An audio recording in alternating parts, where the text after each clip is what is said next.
Good afternoon, everyone. Thanks for attending this study session. Today is October 28th, 2025. It's 1 p.m. and this is a Prescott City Council study session. We'll start with roll call, please.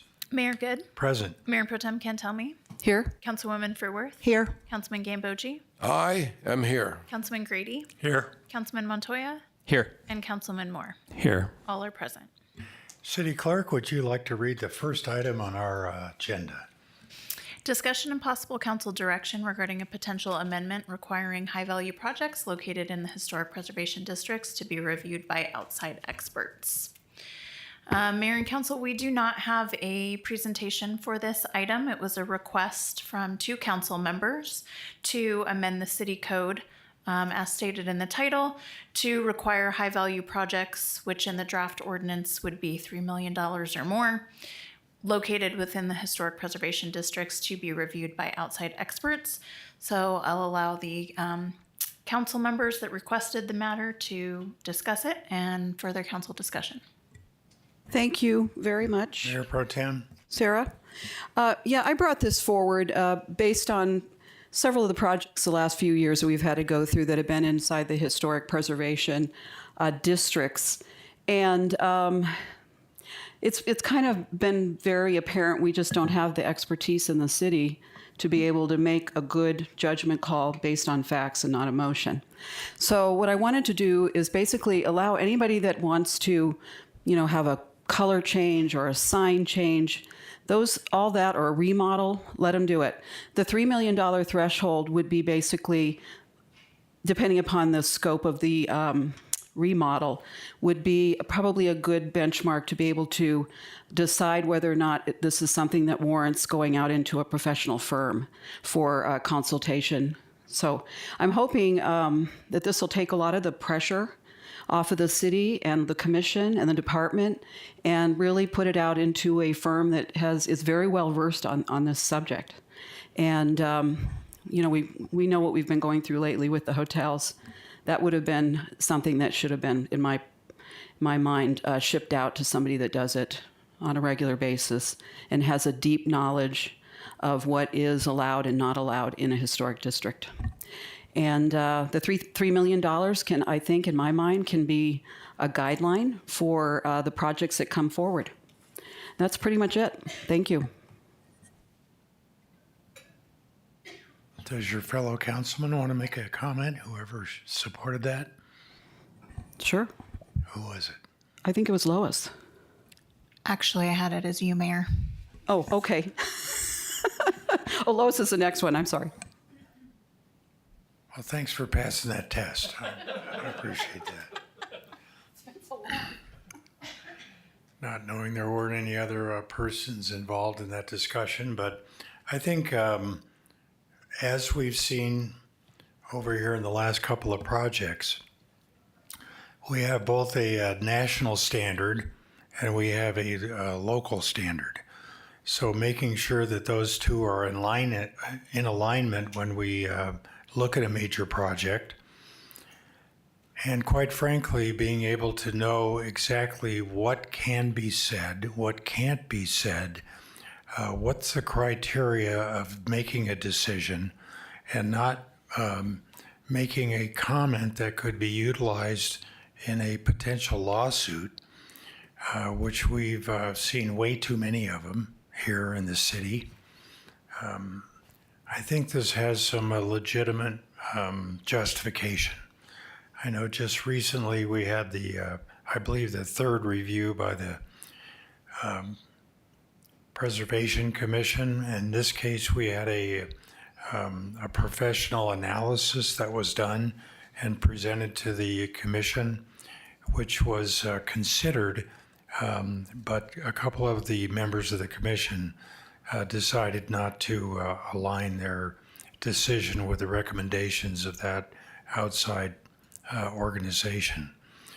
So I agree. I think there needs to be a well-defined criteria that council can eventually look at when a major project comes forward for their consideration, and not rely perhaps on maybe an anecdotal analysis that could be subject to a legal challenge. I'd certainly like to see a lot fewer executive sessions where we have to review those types of challenges. There's been a lot of discussion within the community about the frequency and the number of executive sessions when we're dealing with a variety of legal concerns that need to be discussed somewhere other than in a completely open forum. But I think by going outside to have a major project be reviewed by an organization that's really professional and knowledgeable in that area would allow us to make more effective decisions that are in the best interest of the city and not subject to a legal challenge.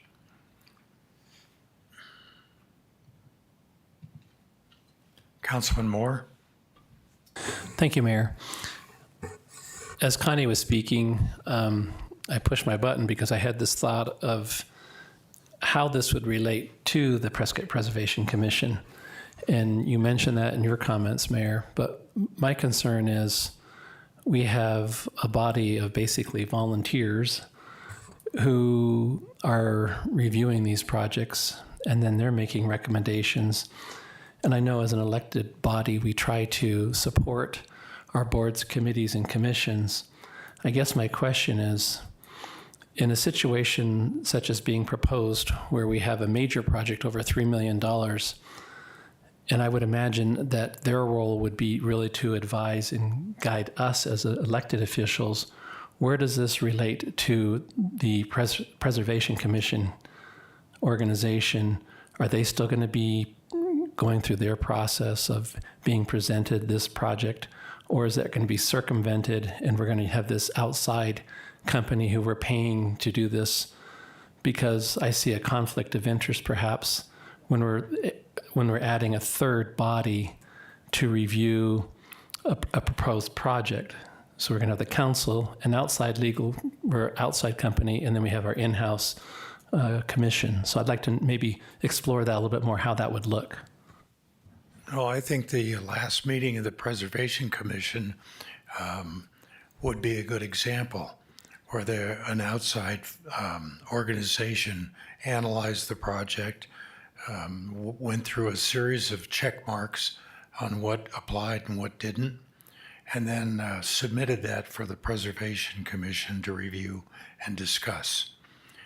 Some of the members found that valuable. Other members still found reason to not agree with that. But I think that same process probably would apply here.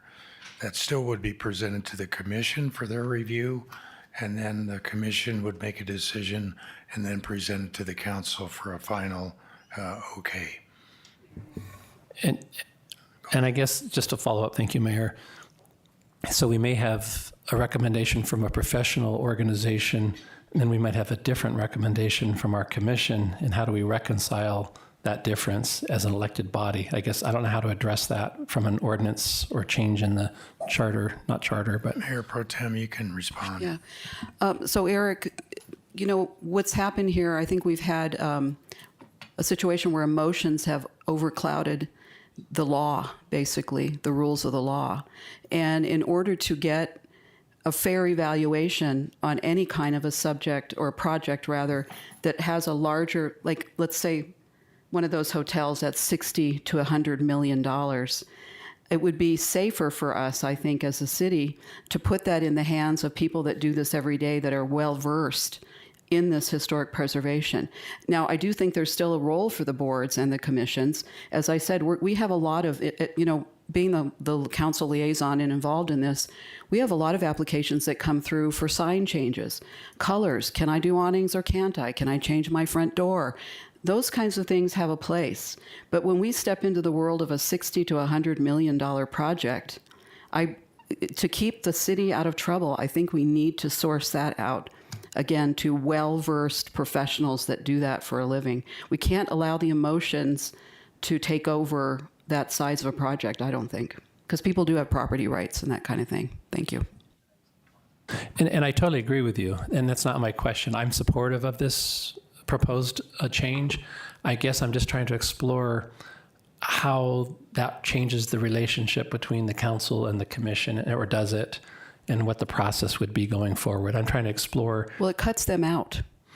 It cuts them out of that decision on any of those big giant projects. We would be directly consulting with the professional people. But I don't see the writing that I read doesn't cut them out, and that's in our city charter, and that we have these boards, committees, and commissions. I know Connie's got or Lois has her hand raised. Councilman Grady, you were next. Yes, thank you, Mayor. So you all up here in the dais have more local experience with this kind of issue, but I'm wondering what you're thinking of why SHPO is not enough of a backstop to some of our local decisions in the council that they can provide on larger projects. Well, it's pretty uncommon for SHPO to actually come up to one of our Preservation Commission meetings and make presentations directly. In the past, it's been our preservation specialist who's consulted with SHPO if there were questions in his or her mind about a project that was coming up for review. So I think SHPO still has a place here, but I don't think that we can designate that they be required to show up at every meeting of our Preservation Commission, and then for the council then to look at what their recommendation was, along with what the commission's recommendation was, and then potentially this third party that's the professional in large projects. Mayor, if I may, a few questions. Sorry. Just to be clear, the way that this is currently drafted, and you're not voting on this, this is why we're having this discussion, but it would cut out the staff review. It wouldn't cut out Historic Preservation Commission. So I'm interested to hear that topic. That would be we would need to redraft it or draft it differently than it currently is. And like I said, under the way it's currently drafted, the staff review would be replaced by an outside expert review, and then it would come through the normal process. It would essentially be like the review that Historic Preservation Commission just did, where they had an outside expert review. And then as far as the SHPO question, what the mayor said is correct. We have no authority over them. So we do have in our guidelines the requirement that we send it to SHPO for review. Sometimes they'll get back to us in time, sometimes they won't. Their timelines are their own. So any requirement that kind of leans on SHPO is sort of outside of our scope of authority. City manager. Yeah, if I can just jump into, as a practical matter, we're moving in this direction already. So as we've had some staff changes, we're moving towards a situation where minor things may have some staff review, but any significant historical project will be contracting for that expertise to do the historical review. It doesn't make sense for us to hire a person to do historical review. We just don't have that much work. It makes a lot more sense for us to source it out to people who like the Mayor Pro Tem says, do this every day for a living and are really good at it. So we're moving in that direction already. I think part of the question here is whether this is something council wants to put into code, or whether the direction and the movement that we're already making is sufficient. Councilwoman Furworth. Thank you, Mayor. I have a couple of points and a question. Regarding the last Prescott Preservation Commission, the expert that was brought in, was that contracted by the city or was that contracted by the applicant? That was the city. That was contracted by the city. Okay, thank you. What I saw when I read this, and I went digging into the code to see exactly how this is framed up. So this proposed change on 122-3C falls under a heading of 122-3, and the heading is duties of the Prescott Preservation Commission. So this is clearly going to be in their camp under their duties, they have now the right to be able to go get an architect or a designer or anybody else they think they need to do their deliberation. Now they have access. So for me, this was, though I was really glad to see from your last update that you were moving in this direction, I think this empowers our Preservation Commission if they felt like they wanted to hire someone, that we're not taking responsibility away from them. It's their contractor, in essence. Could be the city's, could be theirs. They could decide. This gives them the right, with us approving the bill, that they could choose to do it, just like right now they could choose to go hire an architect to consult on something. So that was just, for me, the context of seeing this change in the relationship to the overall. I was pleased to see that we were empowering the commission to have more expertise available to them. The only thing I had a question on was clarifying this $3 million. Is this property value? Is this construction value? Could we clarify what this threshold means exactly? What I had in mind was a project value, because today potentially a remodel could be in the $3 to million, but it could also be 20 million, depends on the project. But in order to make the threshold something that was fair for the commission and the board to be able to deal with issues that are below that financial threshold. And so that's what I'm trying to understand is how, because this is to empower them under their duties, how would they understand the project value? Anytime you go out and have a project drawn and you submit to the city, you're required to give a value to that project. Okay, so the That's how the Preservation permit fees- Commission could tap into ComDev to understand the project value and therefore know whether they could hire someone. I just want to make this workable if we're going to vote. Well, if Someday. if anything like this is adopted, then yes, that'll have to be a step that they'll have to discover upon the submitting of the remodel or whatever the project happens to be. It could be something as little as a sign. Okay, could I ask Chelsea to come up and help us understand how to make this operational? Good afternoon, Mayor Pro Tem Council, Chelsea Walton, Community Development Director. So the job value typically comes in at the permitting stage, but to Mayor Pro Tem's point, that could be a question that we ask the applicants to fulfill when they're submitting for the historic preservation application. And my recommendation would be that it would be the exterior components that are priced out, because that's what we're concerned with, is anything that affects the aesthetic, the exterior, whether it's height or structural components, yes. But as far as interior remodels, I don't think the job value would be as important as it is for the exterior modifications to the structure. So that could just be a question on the application for a historic preservation review. So you're thinking that if you have an existing building that meets all the exterior requirements for a historic district, but they decide to gut the inside, completely redo the inside, that wouldn't really require the Preservation Commission to review that. Correct. It doesn't change the building's integrity from its position as a historic building. Correct. That Yes, makes sir. sense. Okay. Councilman Gambogi?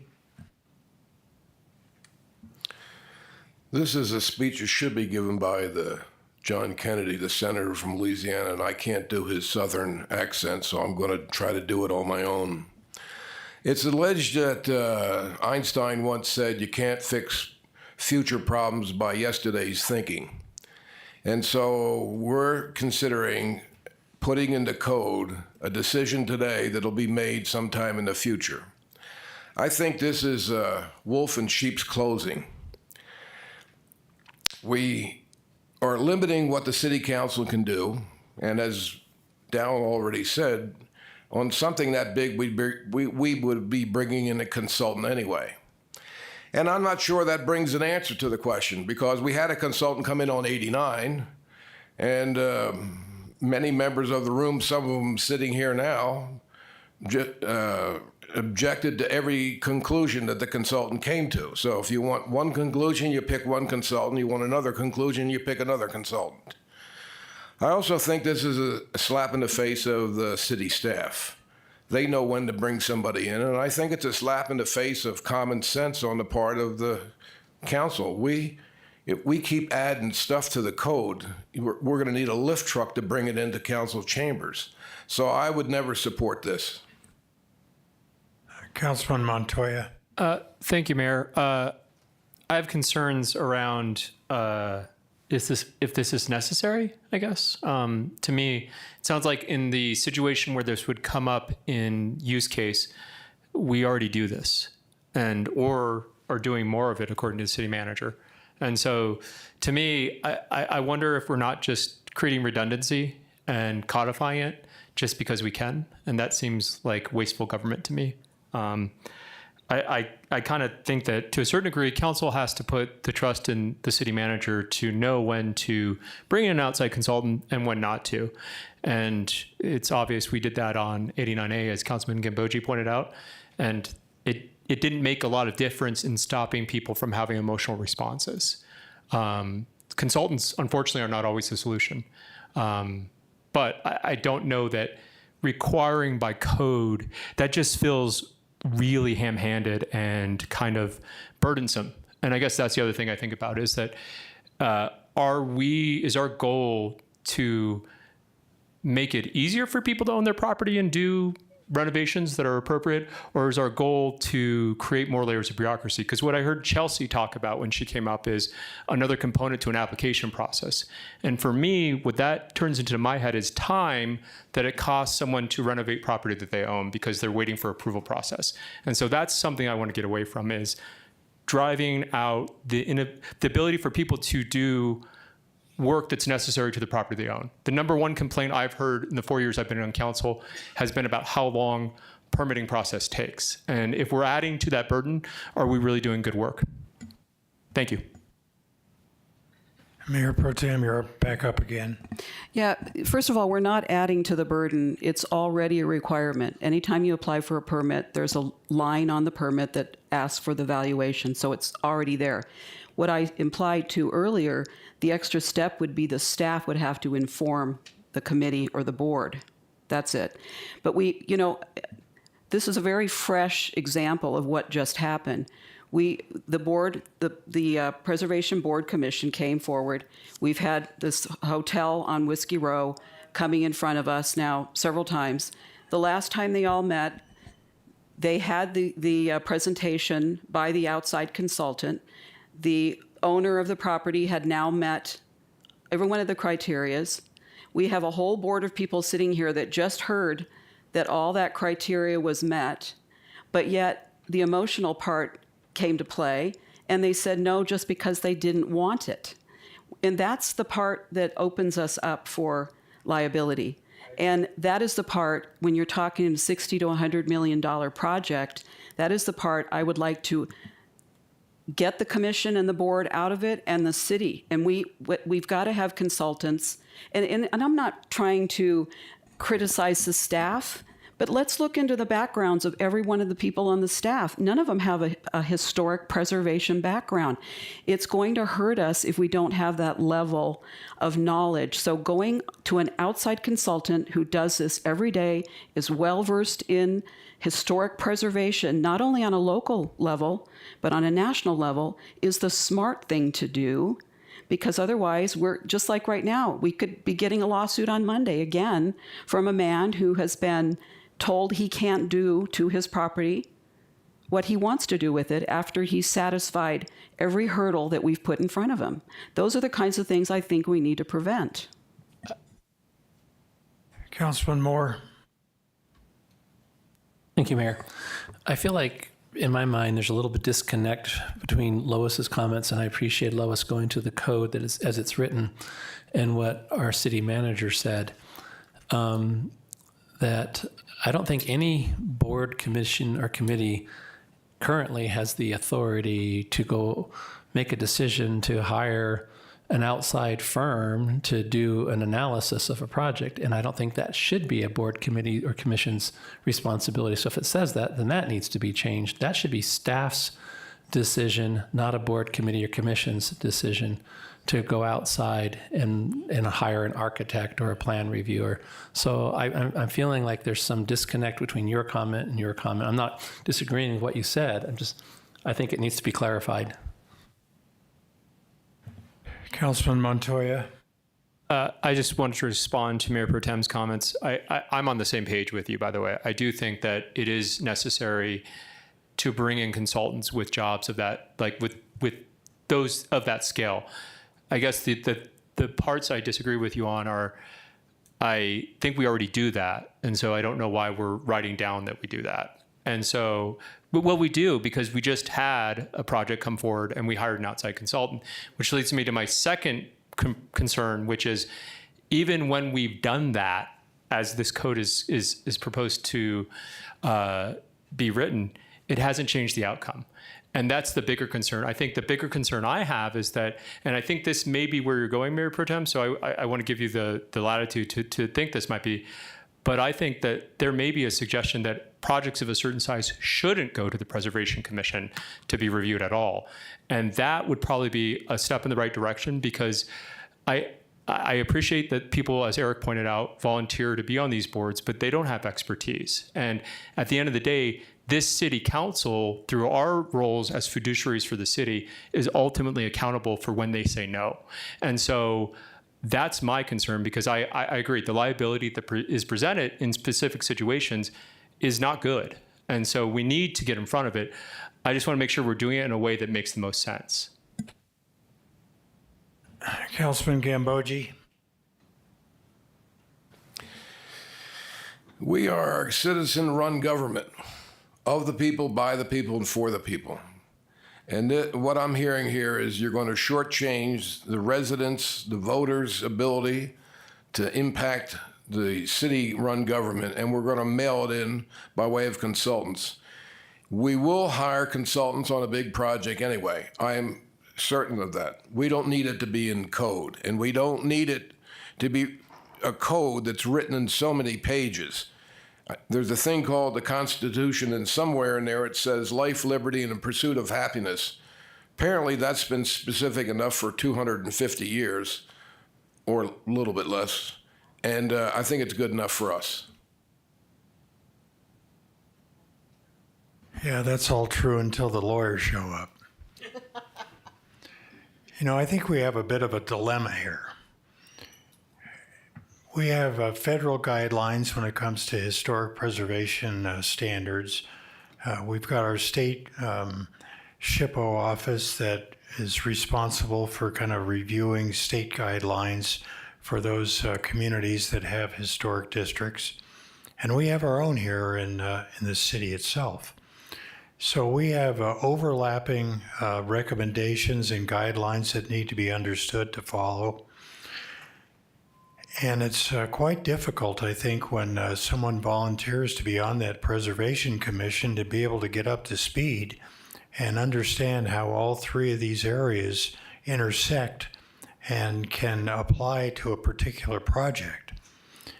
I think when there is a major project, as we've seen here, where the staff or the directors in the related departments decide to engage an outside consultant appropriately, that makes sense. But I'm not sure if we need to make it mandatory by adopting an ordinance like this.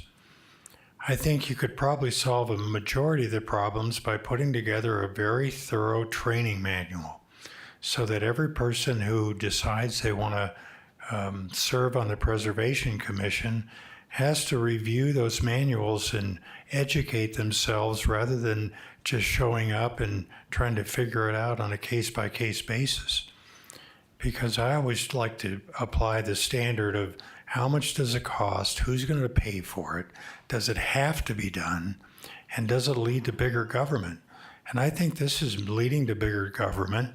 It doesn't have to be done on every case. Occasionally it does.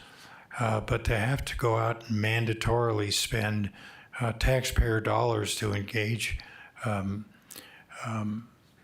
consultant every time it hits a dollar threshold, and just because it's a dollar threshold doesn't mean that it's complicated. It may be relatively simple, but if we put it in an ordinance, we have to do it. And I just don't think that this justifies writing an ordinance and putting it in city code.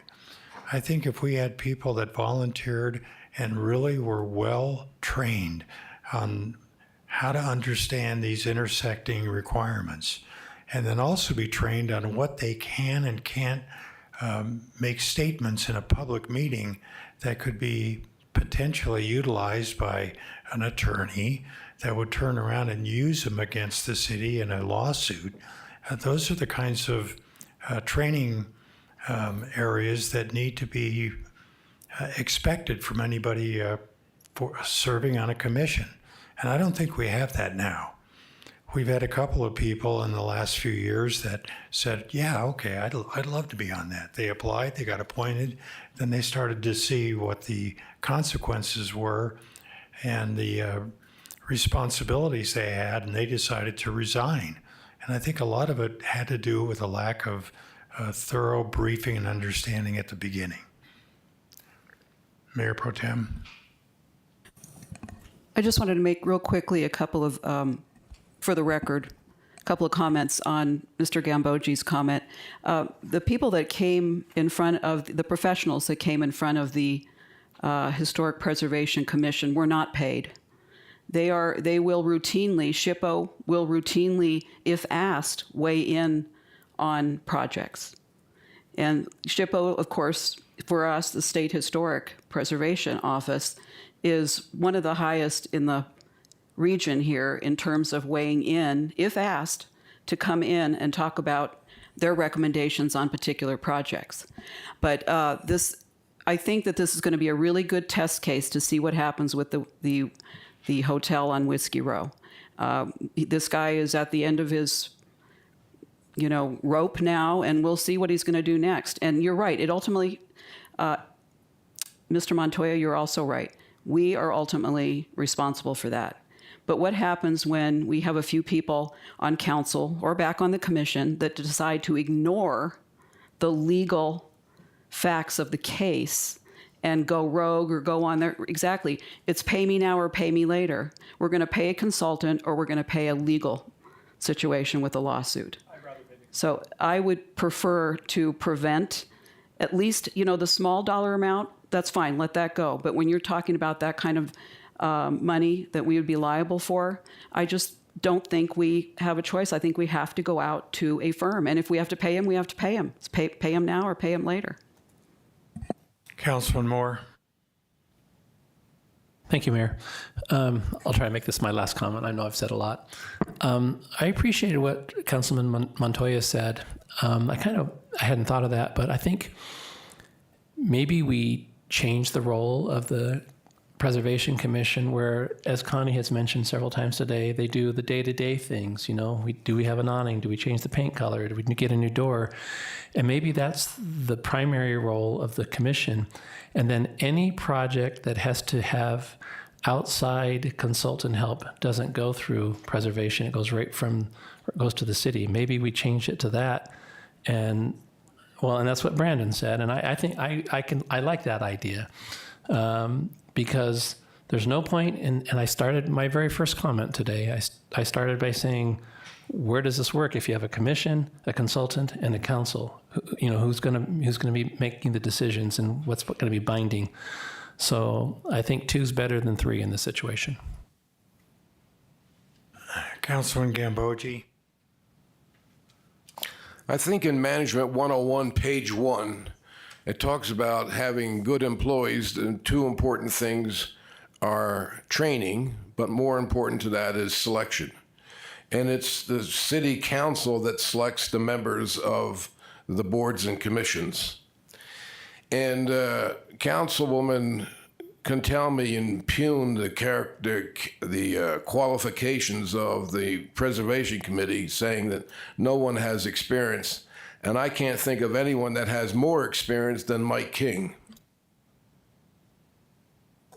I didn't say no one. I said some. Okay, do we have any public comment on this?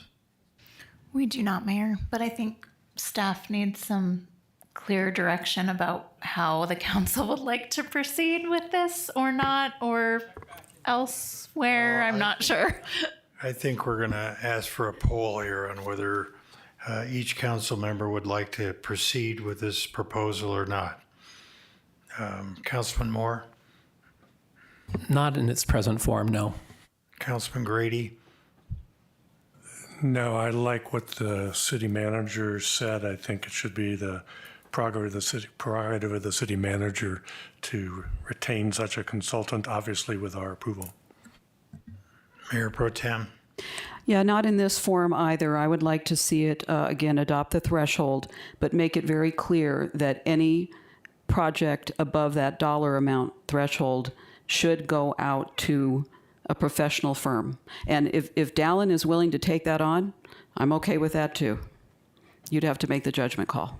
So are you saying to proceed with a review of this potential ordinance or not? Not this particular one. Councilwoman Furworth? No.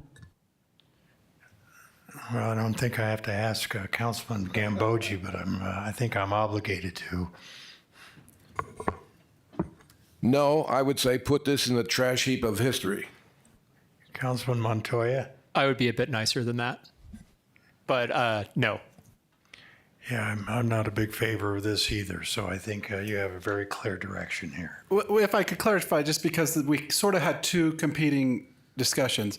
So the idea of mandatory consultant before going to PPC is clearly a no-go. That was what you just said. But there was this other competing idea of, for certain high-value projects, instead of going to the PPC, it would go to an outside expert. Is that?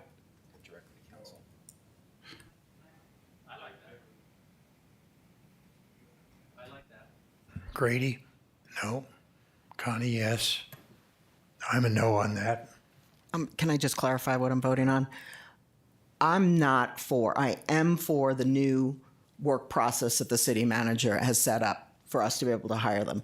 I am not for bypassing the Preservation Commission. I am for investing in our Preservation Commission, and this expert will help in that process because we've been a little light on expertise. So we're getting the expertise. So I'm good with that. I love the big projects. I want the expert coming before us. I'd like that expert coming before the Preservation Commission. I'm not bypassing them. Yeah, I could see that too. I mean, it's up to the city manager and the department head to take a look at a project and find out whether it meets, in their mind, the standard to have to go out and hire a consultant to get a real high-level professional opinion. But it shouldn't be an ordinance. Gambogi? I say take this whole proposal and put it in the trash heap of history. Councilman Montoya? I mean, I think in light of the comments, Mayor, that you made and that Mayor Pro Tem made about some of the candid remarks that members of Preservation have made that will present potential litigation that the city will be liable for, I have real concerns about giving them too long of a leash because, frankly, they haven't earned it recently, in recent memory that I've been on council. And I don't mean to say that to impugn, members of that commission. There are people like Mr. King who are very qualified and know a lot, but they are volunteers and they are not liable in the way that some of us have found out that we are liable right now for actions up here. And so I guess my concern is it is a serious part of your oath of office to take on a fiduciary role for the city. And I know that the members of that board do that as well, but the stakes are a little higher at this level. And I have concerns about people saying things that are uninformed or they haven't done their due diligence on, or when they outright disagree with a consultant that we've paid money to and disagree with legal counsel that we pay money to. then I have real concerns about their capacity to do good review. And at the end of the day, the Preservation Commission serves this council. They serve to review process for us, and they work at our pleasure more than anyone else's, I guess is what I'd really say. And so given that, I think it's within reason to say, yes, you get to manage the smaller projects, but when it comes to bigger projects, they're going to have to come to us anyways at council. And as a result, we should get first eyes on them, and we should make sure that everyone is playing by the understanding that we've all had up here of talking to our legal counsel, Joe Young, to know that what you say up here matters, and you don't play games with that. And that's my biggest concern. Yeah, because I see, based upon your argument there, that even if we had a recommendation from an outside professional firm, we decided to adopt it, but the Commission may have made public comments that could still put us in a liable position, then it wouldn't have solved very much because we'd still be in court. So maybe it would suffice to have a financial threshold to make it automatically go to a outside professional and then have that come directly to the council for a decision to adopt or reject. Yeah, in that case, when we talk about the Historic Preservation Commission being bypassed by the expert, in that case, they wouldn't be bypassed by the expert. They'd be bypassed by council, and it would come directly to council. If you want us to explore that idea.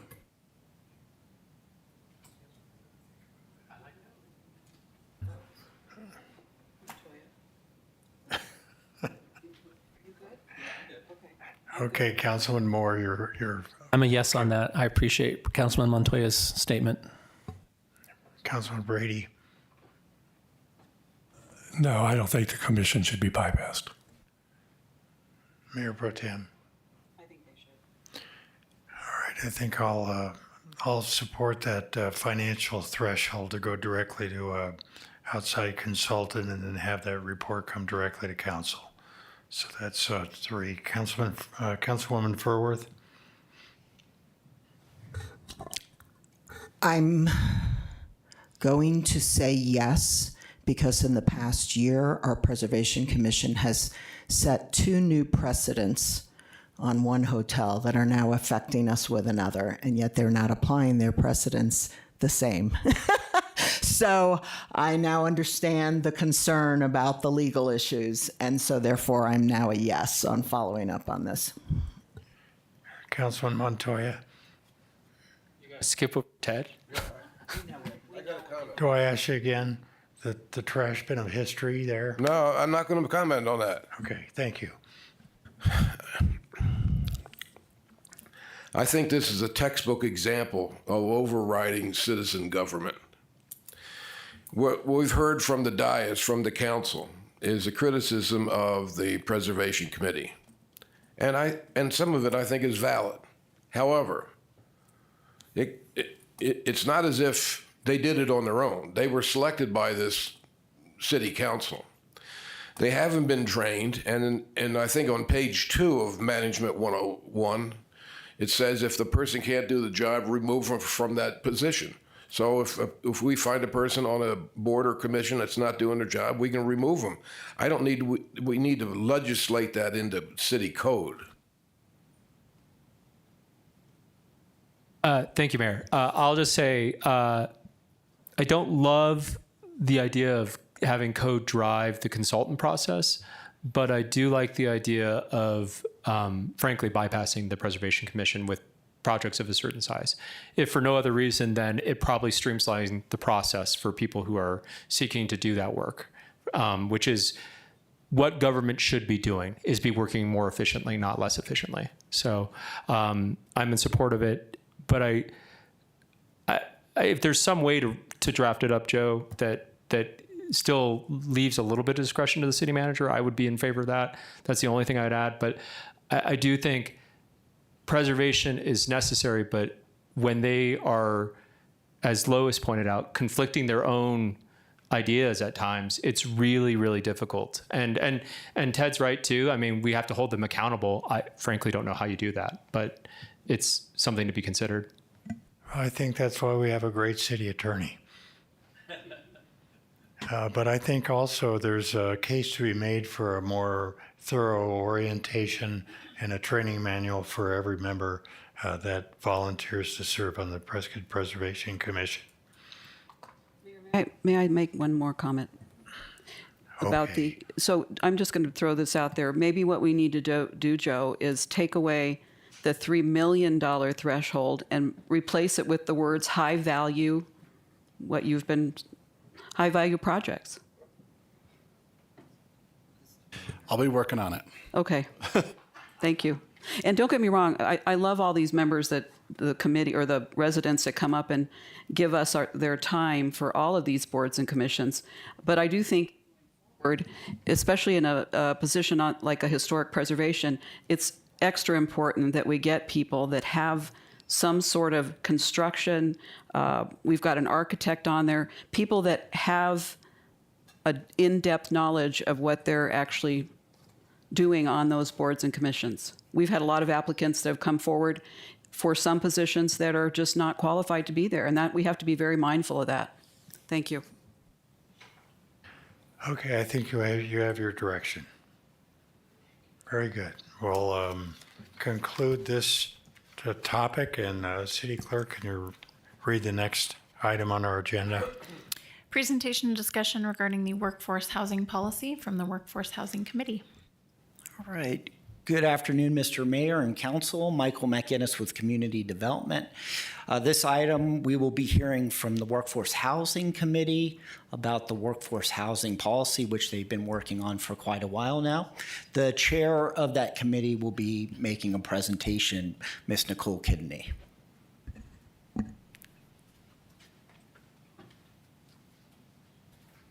Thank you, Michael. Mayor Pro Tem, and council members, thank you for the opportunity to revisit this conversation.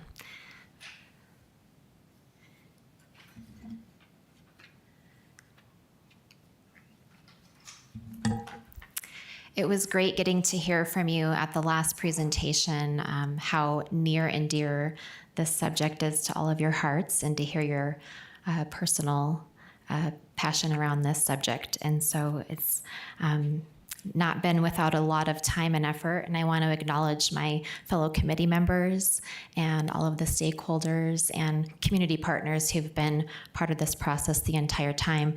And I also want to specifically thank the city staff who have really done the heavy lift around the day-to-day work in this committee. And Chelsea and Amber and Michael, thank you so much for your dedication. As you know, this has been identified as a strategic priority by the council due to the growing housing crisis in our community. And we began meeting as a committee in May of 2023. The policy development did not begin, however, until October 2024.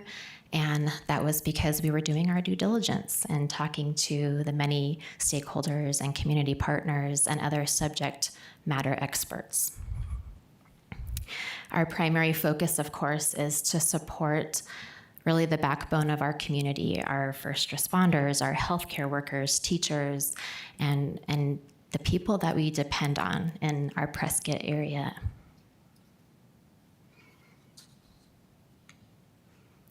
So specifically, who is the workforce? I want to recap. That is our missing middle. Those are the people that are earning between 60 and 120% of the area's median income. If you quantify that to real numbers, for 2024 numbers, which is what the policy language outlines, for a family of four, that's $85,000.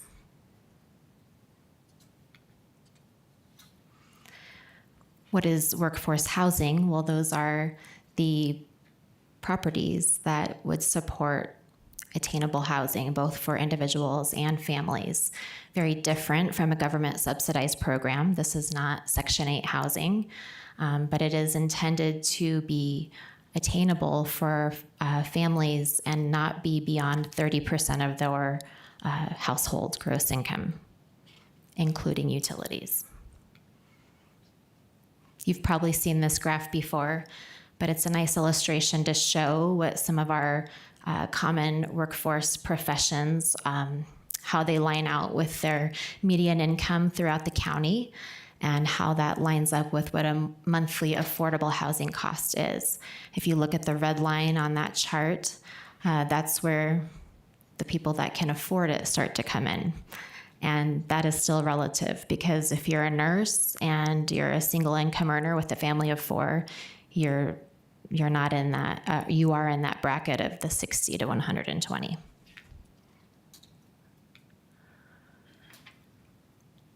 Eligibility, we've covered a lot of that. But we also want to point out that it's important that the developers have eligibility, and that is specifically tied to affordability and design standards. We've taken it a step further after hearing your feedback to discuss a workforce housing certification to really have some teeth around adhering to set criteria per the policy. So that certification would be required to have any access to these incentives. It's issued per project and not per developer. And it verifies income targeting, design, and compliance, as well as a commitment to the duration of unit affordability. The incentive programs overview is the same as we've reviewed in the past, and it really is a percentage based upon the affordability of the project. So those tools include fee waivers and reimbursements, expedited review process, density bonus and zoning flexibility, water policy and home of my own program, and then employee focused additional housing support.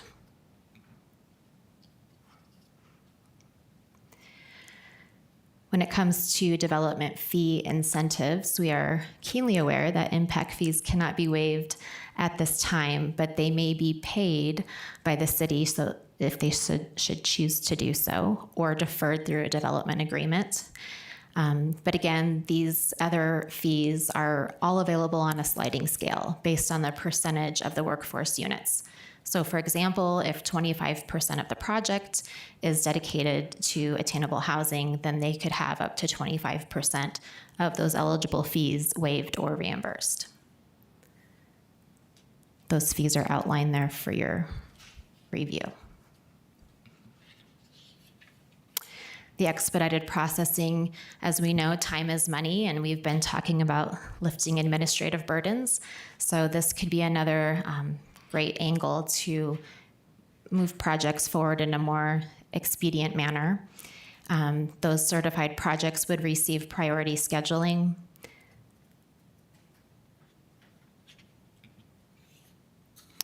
Water policies is going to be related back to the water policy. We're not getting into the weeds of that today. But as you know, the city has... Brandon, did you have a...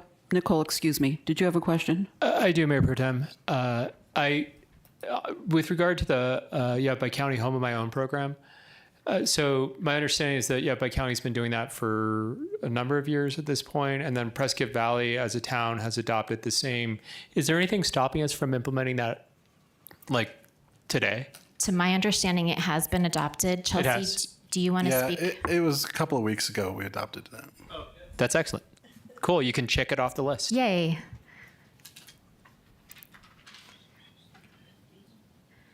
Okay, and then revitalization, infill, and use of real property.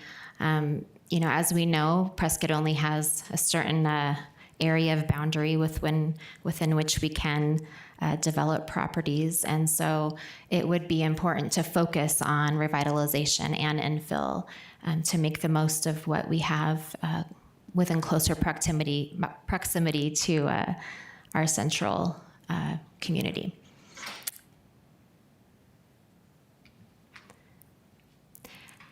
And then down the road, the city will continue to explore some other opportunities to create another path forward that could include down payment or rental assistance, specific public-private partnerships that could allocate housing for city employees, and then housing education and support programs. We've talked a little bit about oversight and accountability, but we know that's really one of the most important parts of this policy. We want to make sure that anything we do, there is oversight around it and accountability. And so that will include a number of factors, including dedicated staff oversight, performance benchmarks such as meeting timelines and affordability targets, and phase development to encourage the units to be delivered consistently throughout the project phases. Consequences, of course, for noncompliance that could include having the incentives revoked, fines, or permits withheld. Excuse me, Nicole. Councilman Gambogi has a question. Nicole, your team has done a great job over the last 2 years, I guess, right?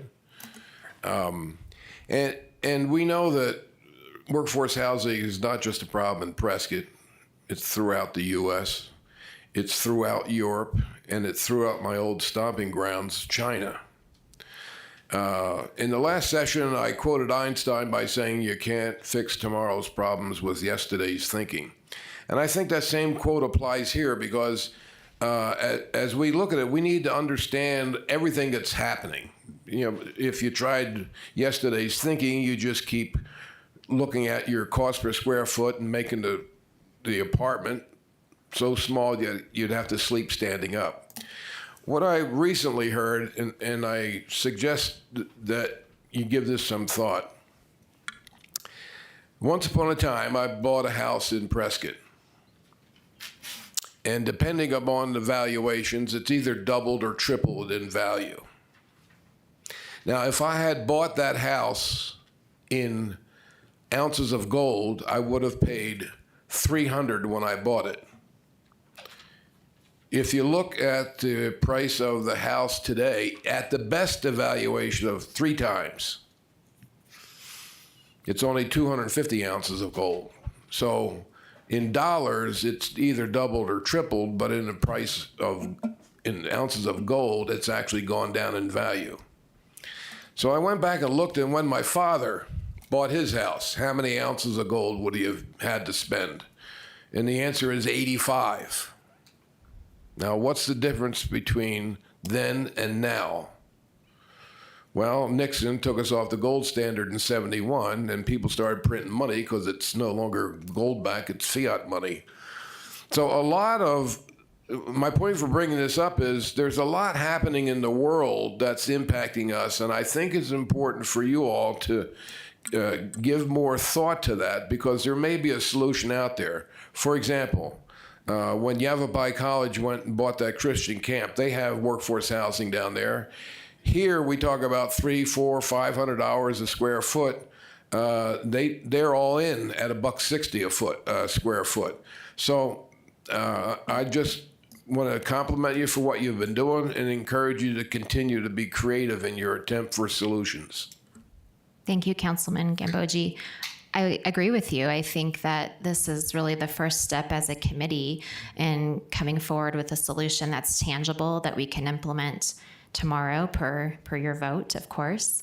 But it will take a myriad of solutions to really make a measurable impact in the community and will ultimately give us more reason to continue our work as a committee. So thank you.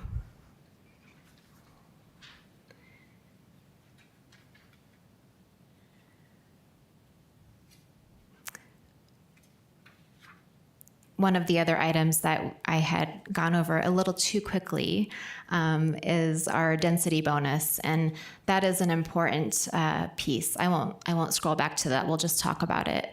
But density bonus is what really allows developers another tool to make attainability pencil, and whether that means they have reduce setbacks or they can build a higher volume of units, it's certainly an important avenue for discussion as projects are presented to our community development department.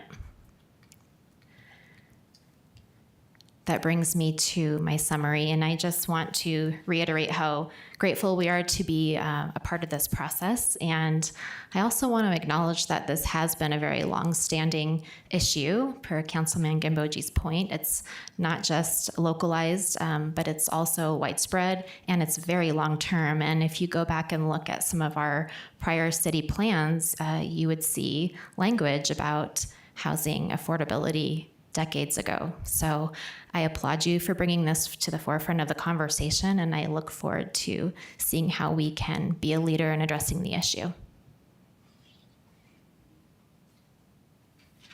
Mayor Pro Tem. Nicole, thank you for that presentation. That was really well done. And I do want to thank the members. We, on all the boards and committees, I've been on myself, 9 of them over the years. This has been a board or committee full of people that were very well versed in this subject, and each person, along with Mr. Teeters, who had a specialty that contributed to the overall policy. And thank goodness it's over. It's been, I think it was 2.5 years, wasn't it, Randy? It's been quite a long journey. And we consulted we brought a lot of people in that were a few steps ahead of us with their policies. And we had the benefit of learning what didn't work for them and crafting ours to hopefully not fall in those same, pitfalls along the way.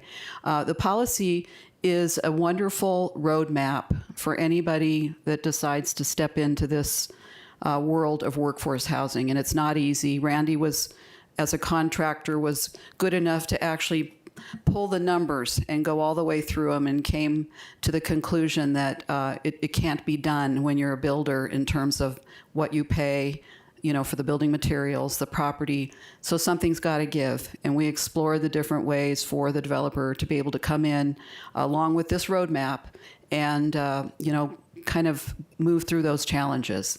So it's a combination of a lot of things in order for that developer to make a profit. And it isn't going to be one silver bullet. So this roadmap is great. I've run it by a couple of people, other developers that I know, and had some very good input. So it's been a pleasure working with all of you. Thank you, Appreciate Mayor it. Pro Tem, for all your support. Thank you. Councilwoman Farworth. Thank you, Mayor. I'm also excited to have a final product brought forward to us. I've been sitting in on some of the economic development efforts going on based on the different industries, and how we're going to fuel economic development is to fund. When we fuel it, it'll fund and maintain our quality of life, not on the back of the current taxpayers. And so we've got to fuel economic development, and housing for workforce housing is critical to that. And then, the other one for me is we've got to attract taxpayers and families that'll serve our community. We hear it again and again: healthcare, police, fire, teachers, and so that's job number one. And for me, again, I want to draw on my previous experience being in corporate America. When they had problems getting people to move to Russia and other places, they built housing. When they wanted to get some of us to move from a high market or a market that had devalued to another place, they covered our losses. And I struggled doing the pre-work on this when you got to the point of impact fees, waiving impact fees if the city and council decides to, using taxpayer funds. I have heard again and again from people in this community that they do not want us using their taxpayer funds for affordable housing. But the reality is we are losing, we have turnover we're being headhunted in police and fire and other places for ridiculous sums compared to the amount that we invest in training and getting them up to speed to be contributing employees. And so that's losses that the taxpayers are incurring today. And we haven't done a good job of putting a value on that. And I think that's, for me, an indicated next step for us to think through is what are we losing in training and developing people and then losing them as employees? And does that create a fund to be able to provide and solve workforce housing for city employees?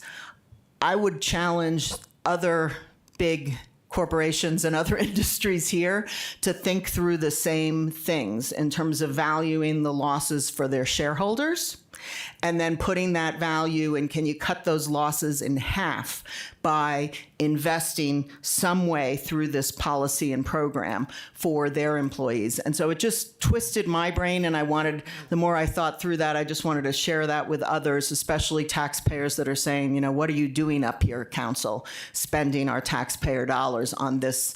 And the reality is right now it's happening, whether you know it or not. And I think that got me to the point of being supportive overall. Thank you, Councilwoman Furworth. I agree. I think to be able to illustrate the cost of doing nothing would be a very important number to have.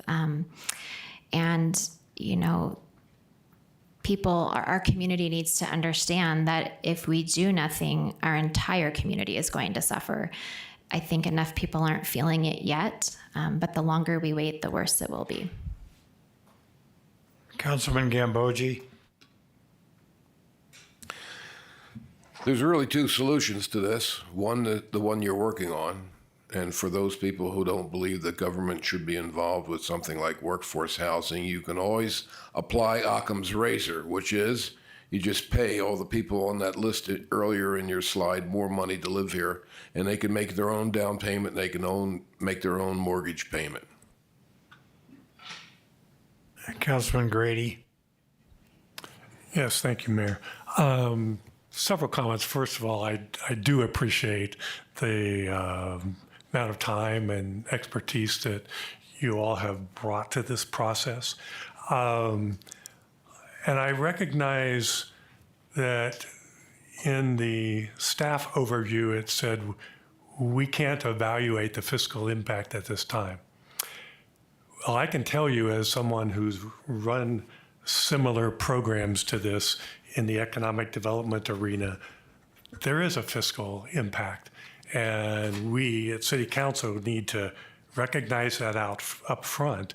There's a number of areas in this proposal, again, good areas, don't get me wrong, I'm just throwing out some cautionary notes. One is that certification compliance, I think that makes a lot of sense, but that's going to be a staff cost. Someone's going to have to do that.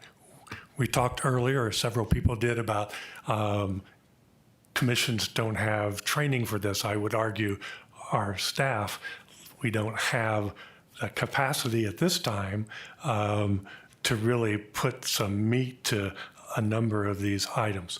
But secondly, under affordability requirements, which they're required to maintain affordability for a minimum of 30 years. I think that makes a lot of sense. I'm not sure how you do that with home ownership. I know how Flagstaff did it, but I'm not clear what this proposal actually suggests. But it says in somewhere in this area that a determination for various incentives, I'm assuming it's monetary incentives, a formal staff evaluation will be conducted using a standardized financial analysis provided by the applicant and a scoring system adopted by council. The financial analysis demonstrates without city participation, project would not be feasible or would provide significantly fewer workforce housing units. I think that is important. I had to do that with my economic development staff in Columbus, but I hired 2 ex-bankers to do that. I didn't have planning staff that had that background, if you will. So I think that's something that this city council needs to consider. May I go on with a couple of other comments? One of the areas that interests me that the policy doesn't speak to is, so I think I counted upward of 25 different kinds of programs, incentives, strategies. And for me, there's probably several that are doable now without a lot of analysis, like expedited review and prioritization, maybe some zoning and code modifications. But when you get into specific incentives, I think it would be helpful to to get an understanding of what incentives have had the most impact in some of the other model communities that you've looked at, so that we're not proposing to adopt all 25 incentives or strategies contained in this policy document. It's more of a, like the councilwoman said, it's more like a roadmap of alternatives that we can consider. But I think that it would be helpful to know, would fee waivers or development impact fees, and some of the other ones that are identified that are going to have a cost, how valuable would they be? And can we potentially determine the cost? Finally, on perhaps a more positive note, I really think that we should move forward on looking at city-owned property.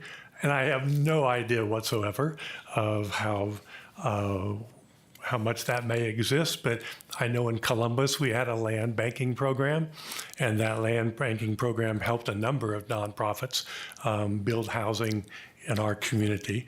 And I think that also you have a whole section in the written workforce policy about funding. And I think, and I'm not saying this should fall on your committee, I'm not sure where it should fall, but I like the ideas of voluntary financial contributions. I'm not sure we're ready to do debt issuance like the city of Flagstaff did, but looking at grant funding, perhaps looking at a workforce housing trust fund that's here, I think we ought to kind of have a separate fundraising development arm that begins to explore that and see who some of those funders might be in that kind of public-private partnership. So that's a scattering of comments. I don't expect you to respond to each of them. Oh, thank goodness. But there were thoughts that were I've been considering for several months since you've last been here. Well, thank you, Councilman Grady. And you're right, I don't have that good of a memory, although I was listening very intently.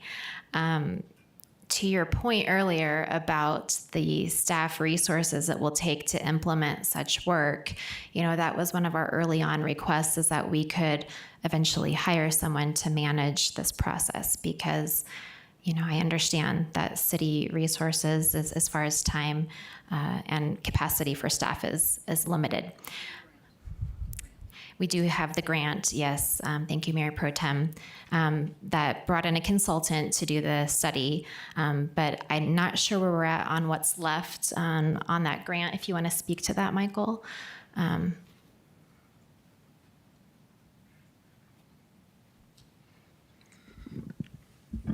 So in regards to the grant, we were awarded a grant for $200,000. We're about expended close to half of that. Still working with Pollock and Company, who's spoken to the council before. They're working on the strategic plan piece of that grant, and then from there, implementation. So that's kind of where we're at with the grant at this time. Yeah. So with respect to that, how's the strategic plan language, how is that different from this workforce housing policy? So in regards to that, the strategic plan will be working off of the policy. So in this case, the policy comes first and then the strategic plan would follow that. And the consultant's going to work through what's that consultant going to do? For example, if we had $100,000 remaining in that fund, I'd propose to hire staff, not hire a consultant. Right. I think our committee would support that decision. Councilwoman Farworth. Thank you. Actually, my head was going in the direction of one of the other questions I had here is where's the numbers, where's the finances, which is the biggest levers, exactly what Councilman Grady just raised. So I do think we need to put some numbers to this before we move from theory to a policy that we want staff to begin to administer, because I'm not sure we can afford everything in here, but right now I can't even put numbers against anything. Are we going to get that through Pollock and Company, or? So we do still have about 75,000 not accounted for, or not allocated to a consultant. And that's a future discussion of what we're going to use with the rest of that money. Whether we continue with the consultant for further implementation, or another idea or concept from the Workforce Housing Committee on what to do. Because I really do think some financial analysis is needed soon. And whether we get it in-house or we get it out of house, like you hired bankers, I was like, wow, that's a novel way of thinking about it. I do think we need to spend some of that money towards financial analysis so we make clear decisions. Could you further explain that? Something? So for me, there's multiple recommendations here with lots of various fees waivers, expediting review, reduced parking, heightened setback flexibility, density bonuses, waiving impact fees. All of this has numbers behind it. And so when we are a small city with small staff, it's better to work on the levers that give the biggest bang for the buck than work on everything and do nothing well. So that's what I'm trying to understand, is what are the levers that give us the biggest bang for the buck with potentially the lowest ongoing overhead costs to keep this thing manageable. And while I appreciate code changes for every employer in town, we've got to look at some of that stuff too. I also am very concerned about delivering our Prop 478 police, fire, staffing, city staffing and ComDev, et cetera. We've got opportunities that we could use some of this right now, but I don't know which of this is best to use until I see a financial analysis where I get the return on the investment. Oh, that's really good feedback for staff to hear, something I can take directly to the consultant as they, continue to progress through the strategic plan. And I want to address that. I'm next up. Yeah, you are next up, Mayor Pro Tem. I appreciate wanting to know the data and have a financial analysis, but it's a little bit backward because until this as a roadmap is basically a deliverable to the development community to come in and provide these workforce housing. But until we actually get a project, remember, every project that comes forward will not be eligible for every one of these incentives. They will be able to pick and choose which ones would be eligible for that development. So until we actually get a project, there are a lot of unknowns in terms of the financial viability of each one of these projects. Now, I would suggest when we do get a project that staff could put together those numbers, the financial, what is the cost to the city taxpayer. And again, if you look in here, you're going to see a lot of on a case-by-case basis. It's there for a reason. Because if you have a developer that comes forward and he's going to put out 100 units, and I'm just going to put that out, 50% are going to be at market rate, 50% would be at workforce housing rate, then we can start to get a financial idea of the benefits to the city, but there's going to be a cost to that. So it's a little bit hard to just theoretically put those financial costs inside this policy. The policy is much more from the 30,000-foot level. Again, this is for the developer to look at. He can pick and choose what he would like to get out of this in terms of the incentives, but not every single incentive is going to apply. Councilman Moore. Thank you, Mayor. I've brought this idea up before, and it's been a while since I've mentioned it, but I feel it's worth mentioning again.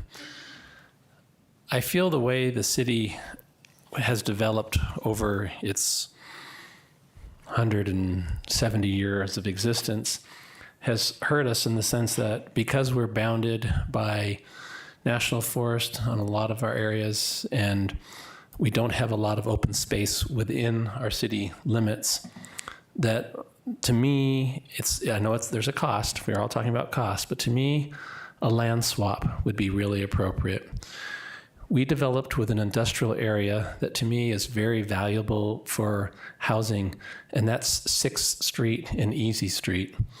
That area is really commercial, and to me, it's right in town. And if we could move that type of development that's there out to the air park off of Corsair and out by the airport, that would be the appropriate place for those types of properties that are currently operating off of 6th Street and Easy Street.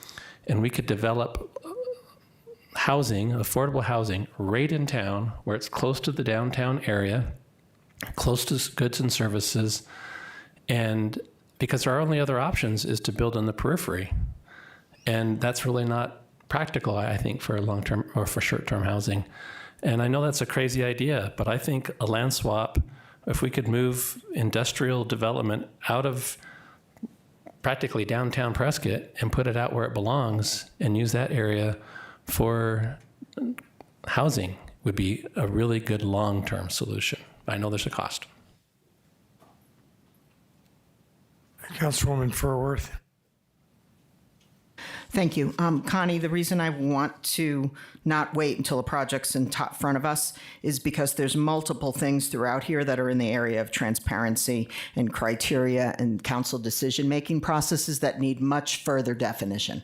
And we don't have it right now. So I don't want to have a project stuck in front of us with a gun to our head and we're all scrambling because we've never had any financial analysis of these options, at least to give us the basis to begin. So again, from my background, we would never implement a policy unless I understood the financial aspects of it. And right now, I don't. I feel like I'm writing a blank check for the taxpayers, and I don't want to feel that way. I want to understand where our losses are and where we can reinvest taxpayer money into something that's more productive. So that's the first thing. Can I answer? And then the second thing for me here is there's a couple of different points where we could do things right now on deferral of development impact fees. My big concern is we deferred impact fees for 20 to 30 years. And what we've learned through that experience is what we defer is maintenance of current systems. So we can't think, oh yeah, we'll be nice, that'll build us some housing. And the next thing you know, more pipes are exploding all over town because we've kicked the can again. So I just think there is some high level financial analysis, drivers, ranges, et cetera, that we need sooner than waiting for a project to get in front of us for the first time. But that's the only way you know what the financial... You're out of order. Oh. City Attorney, we can't waive or defer impact fees, can we? I think the question is the word defer. No, we cannot waive impact fees. We can pay them. We cannot defer them, meaning sometime in the future. The deferral we're talking about is delay of the payment of the impact fees from approval of the project to the time when they actually complete the project. So that at any rate, there has to be impact fees paid. Right, and the other option is for the city to pay some or all of those impact fees to support a particular project. Right, all of the impact fees have to be always paid. Right. Whether it's from the city or somewhere else, they have to be paid. Okay, Mayor Pro Tem. Except, if I may, sorry, just one clarification. They can be done away with through a development agreement if the developer is putting in infrastructure to that cost. Compensate for the financial impact fees that normally would apply. Correct. Right. And see, though, that deferral, again, we can all agree those impact fees have to be paid.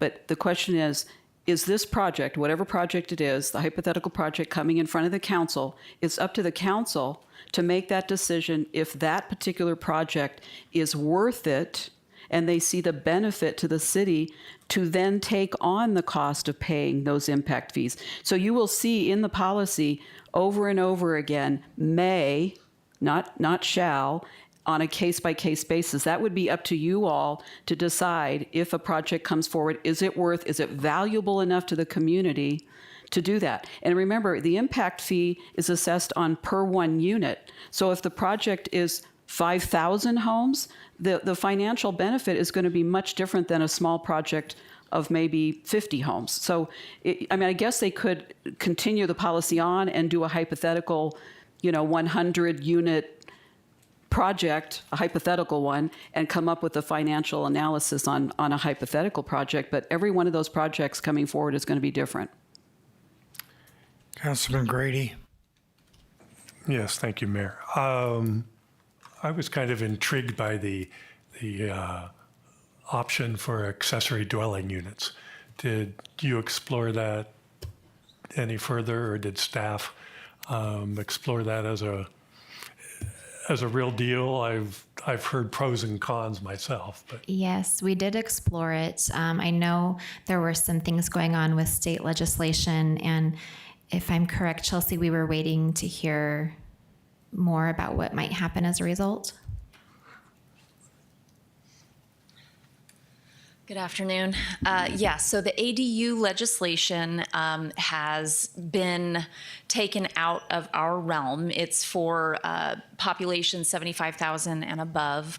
Right now, ADUs are allowed in the city of Prescott only in certain areas and only when the lot sizes can accommodate the number of dwellings. So there's an assessment that needs to take place. But overall, I think the thrust behind the committee is maybe looking at future zoning to allow for greater use of the ADU concept.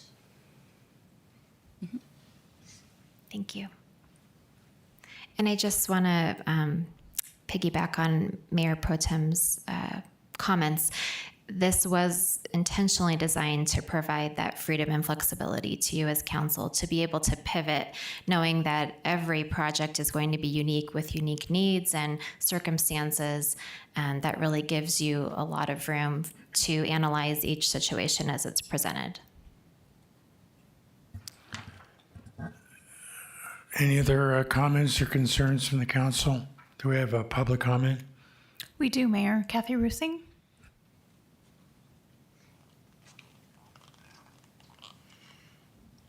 Good afternoon, Mayor-elect Kathy Rusing. I'd just like to make a few comments on the actual policy itself.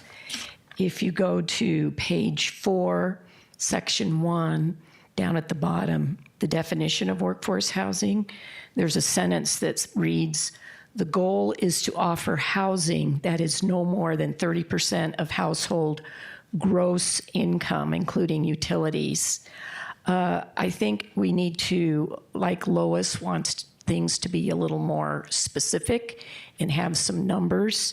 I think we should delete housing and replace it with below market rents that are no more than 30% of household gross annual income, including utilities, and also include an annual cost of living clause in that. And then if you go to page 9, section 2, it talks about deferring impact fees for market rate units. I think that's kind of unnecessary as a taxpayer. I think people would hone in on that, and it might cloud all the other good things that are in this. So I think I would just change that to deferral of impact fees for below market rate units only, and then have a definition of the below market rate, which would be 30% of the annual gross income.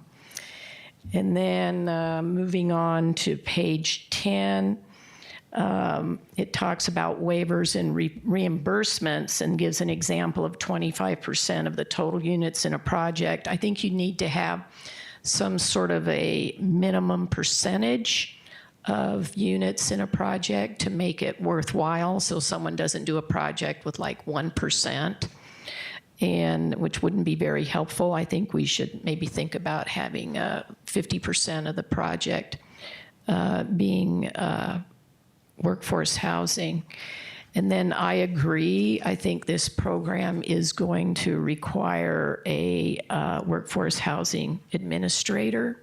I think that's just the reality of the situation if we're going to administer this program and have it done right and stay within the parameters of the policy.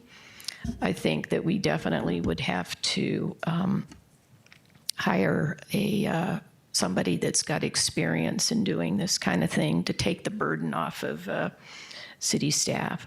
So thank you very much. Those are just a few of my comments.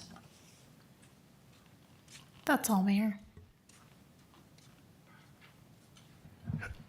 Well, obviously, a very complex policy that has to be analyzed and implemented, supported, subsidized, perhaps. Let the market respond, which I think it is generally. And I remember when we first put together a cleanup program in the Dexter neighborhood a number of years ago, cleaned up some of the debris and abandoned cars and things that were on people's front yards. And it was amazing how within a matter of a few months, some developers came in and built a number of smaller apartment units. I think we calculated there was probably over 100 rental units that were developed in that area. So even though it wasn't a big project, sometimes the big project takes a long time to be able to get funding and construction and plans. I'd rather see 4 or 5 or 6 of the smaller 12 and 18, 20 unit facilities that can be built and developed and then made available to workforce at a lower cost than some of the bigger ones that are really focusing on high income renters with stainless steel appliances and granite countertops and all those things that are expensive to build, and consequently they have to have a higher rental unit cost. So those are things that I think can be done on a maybe an ongoing basis, and they do make a contribution when you look at the totality of it. I mean, you look at that development there at Montezuma Heights. I mean, I was on the Planning and Zoning Commission 9 years ago when that first came forward, and they finally got the building pad just about ready to start moving forward.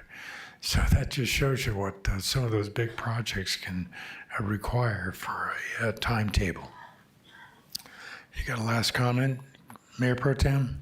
Well, I'd like to not send the committee away without some guidance from the council. So I heard what Lois said, and Nicole, I don't know if you want to take notes on that, but should we explore with the committee doing a theoretical project so that there can be some idea of what the potential financial incentives would be? I mean, I don't know, we can lay that out. And Patrick, did you have something that was, I don't know, Mayor, maybe we should go down so that they have some guidance. They can go back and do what they're going to do to try to relieve some of the concern on the council. If they leave now without a little bit of direction, okay. Well, Councilman Montoya, do you have any advice for Ms. Kennedy? No, keep up the good work. Thank you. Councilman Gambogi? Well, as I said earlier, this is a difficult project because no one has figured it out anywhere in the world. So I don't expect you to have an answer in such a fast period of time. One thought that came to mind, I had in my notes I forgot to mention earlier. I think this is kind of a three-space model. I mean, there's different occupations, and I would, just for analysis purposes, I don't mean for government to do this, but you know, like right now we hire policemen, we spend $100,000 to train them. They get 3 years on the job, and Denver calls and says, here's $20,000 more. That's why I say Occam's razor is, instead of paying them $60,000, pay them $90,000, we're done. So on one axis you've got the different occupations. On the other axis you've got the different types of housing. So, for example, the reason I bring up police is I don't think it's a good idea for us to play minor league to Denver or Phoenix. So if we hire a policeman, we ought to keep the policeman. So that maybe means we ought to kind of look at moving them into a house where they got a down payment and they got skin in the game. If it's for service workers, maybe we look at small apartments where they can get by. My point being, there's a matrix out there. There's dollars, there's people, and then there's different forms of housing. So we could direct certain people certain ways to get the biggest bang for the buck for the city. Councilwoman Farworth. With a pretzel in my mouth. Ted just very succinctly said what I've been saying throughout this entire meeting. I really do think if it helps, if we can either decide, do we have financial resources to give to the team to do some of this playing out of a couple of different options, whether they be city-based employee options or whether they be market policy related options, or do we use the money? If not, do we use some of the money left over from the grant to bring in financial analysis resources to help with this effort? And I think that would get us to a better place when the first project comes before us at some point over the next few months, I hope. Then we would have some of these scorecards built, all the things that are laid out here about criteria and scorecards and decision making will be developed. We need to have some resources to get them developed, and I'm sensitive to that. Mr. Mayor, if I may. Just to clarify, yes, staff is not intending to create the criterion and the workforce housing certificate process. That is something we are going to utilize Elliott and Pollock for. That was the plan as far as the policy kind of setting, as Mayor Pro Tem mentioned, the 30,000-foot view of what can be done, and then Pollock and Company coming in and fleshing out what does that actually look like.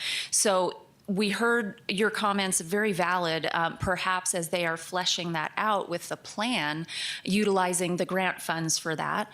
Perhaps they can run some scenarios for us and get us examples of projects that would utilize those forms, the certificate process, the staff review, and what it would ultimately look like coming forward to council. I think that would be a good exercise for both the committee, for staff, and for council to see. And that is the, as far as I know, and correct me if I'm wrong, but I think that is part of the plan and why the policy isn't the last stop. Is we need a little more help from our friends over at Elliott and Pollock and Co.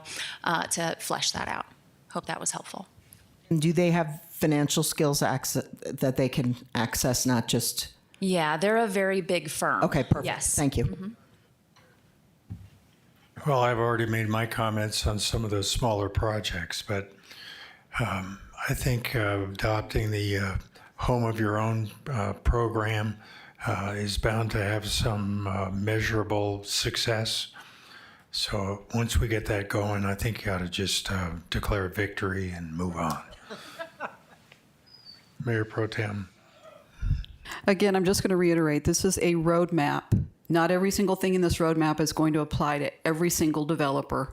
And I'm fine with the roadmap exactly the way it is, except for potentially changing the verbiage that Councilwoman Fruith had brought up. I had that circled myself. But other than that, and then as you know, as the rest of the board can tell you, we did decide on that grant money and going outside to a firm to be able to use a portion of that grant money for their expertise. And so, yes, that was the plan. And if you notice in the policy, it also says that we will be ongoing seeking more grants as we go. And theoretically, those grants would be applied to paying the firm that we need to supply us with the advice and guidance that we need to going forward. So I'm fine with the policy. But again, let's make sure that the the board here is clear on where they need to go from here, because we're ready to vote, have this go for a vote. Mayor Pro Tem, could you repeat the verbiage that you're referring to? Let me, I've got it circled. I'll give it to you. Okay. Okay. Councilman Grady, I don't have any further comments. Thank you very much. Thank you. Councilman Moore, No further comments. good luck, Ms. Kennedy, and with your committee, and we're making some progress. Just like to see a little measurable results, but we'll get there. Thank you, Mayor, Council. Thank you, and this meeting is adjourned. We'll reconvene at 3 p.m. Thanks.